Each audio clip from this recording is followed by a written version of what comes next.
चुनाव से पहले इलेक्टोरल बॉन्ड पर बैन, बीजेपी के लिए सबसे बड़ा झटका, तगड़ा होगा असर। इलेक्टोरल बॉन्ड से अब तक इस पार्टी को मिला इतना चंदा जितना आप सोच भी नहीं सकते। चुनावी चंदे पर चाबुक, सुप्रीम कोर्ट के फैसले को समझना है बेहद जरूरी। चुनावी साल में सुप्रीम कोर्ट ने चुनावी चंदा को लेकर बड़ा फैसला सुनाया है। अब भारत में राजनीतिक पार्टियां इलेक्टोरल बॉन्ड से चंदा नहीं ले पाएंगी। 15 फरवरी को सुप्रीम कोर्ट की संवैधानिक बेंच ने इलेक्टोरल बॉन्ड को असंवैधानिक करार दिया। बता दें, सुप्रीम कोर्ट ने चुनावी बॉन्ड स्कीम को अवैध करार देते हुए उस पर रोक लगा दी। साथ ही कोर्ट ने कहा कि इलेक्टोरल बॉन्ड सूचना के अधिकार का उल्लंघन है। वोटर्स को पार्टियों की फंडिंग के बारे में जानने का पूरा हक है। कोर्ट ने आदेश दिए हैं कि बॉन्ड खरीदने वालों की लिस्ट सार्वजनिक की जाए। सुप्रीम कोर्ट ने कहा कि नागरिकों को यह जानने का अधिकार है कि सरकार के पास पैसा कहां से आता है और कहां जाता है। कोर्ट ने माना कि गुमनाम चुनावी बॉन्ड सूचना के अधिकार और अनुच्छेद 19(1)(a) का उल्लंघन है। सीजेआई ने फैसला सुनाते हुए कहा कि इलेक्टोरल बॉन्ड के अलावा भी काले धन को रोकने के दूसरे तरीके हैं। बता दें, कोर्ट का कहना था कि चुनावी बॉन्ड की योजना सूचना के अधिकार आरटीआई के खिलाफ है। कोर्ट ने चुनाव आयोग से कहा कि वो 2019 से अब तक की जानकारी तलब करें। बॉन्ड जारी करने वाले एसबीआई को यह जानकारी देनी होगी कि अप्रैल 2019 से लेकर अब तक कितने लोगों ने कितने रुपए के चुनावी बॉन्ड खरीदे। एसबीआई 3 हफ्ते में यह जानकारी देगी।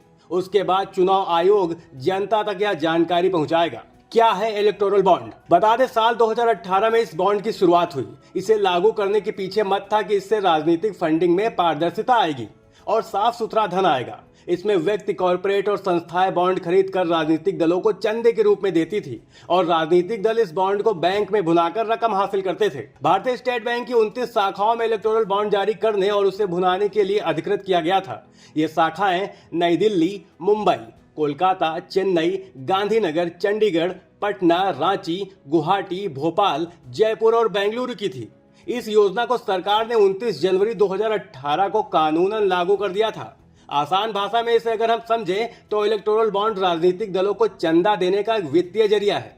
यह एक वचन पत्र की तरह है जिसे भारत का कोई भी नागरिक या कंपनी भारतीय स्टेट बैंक की चुनिंदा शाखाओं से खरीद सकता है और अपनी पसंद के किसी भी राजनीतिक दल को गुमनाम तरीके से दान कर सकता है। अब तक किस पार्टी को कितना मिला? एडीआर की एक रिपोर्ट कहती है कि चुनावी बॉन्ड की शुरुआत के बाद अगले 5 बरस में कुल बॉन्ड के जरिए जो चंदा राजनीतिक दलों को मिला उसका 57% डोनेशन यानी आधे से अधिक पैसा भारतीय जनता पार्टी के फंड में आया। फाइनेंशियल ईयर 2017 से लेकर 2021 के बीच इलेक्टोरल बॉन्ड के जरिए कुल करीब 9,188 करोड़ रुपए का चंदा राजनीतिक दलों को मिला।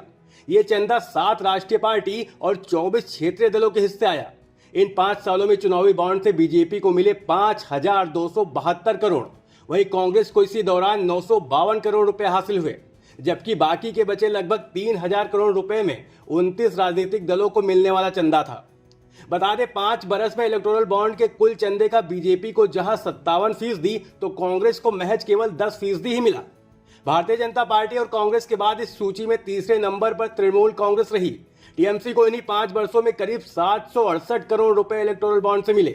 इन तीनों के अलावा बीजेडी, डीएमके, एनसीपी, आप, जदयू जैसी पार्टियों के चंदे की हिस्सेदारी भी टॉप 10 में रही। क्यों हो रहा था विवाद? इलेक्टोरल बॉन्ड पर कांग्रेस नेता जया ठाकुर, मार्क्सवादी कम्युनिस्ट पार्टी और NGO association for democratic reforms ADR समेत 4 लोगों ने याचिकाएं दाखिल की। याचिकाकर्ताओं का कहना था कि इलेक्टोरल बॉन्ड के जरिए गुपचुप फंडिंग में पारदर्शिता को प्रभावित करती है। वैसे आपकी इस खबर पर क्या राय, हमें कमेंट करके बताएं और अगर जानकारी अच्छी लगी हो तो वीडियो को लाइक, शेयर और चैनल को सब्सक्राइब करना ना भूलें।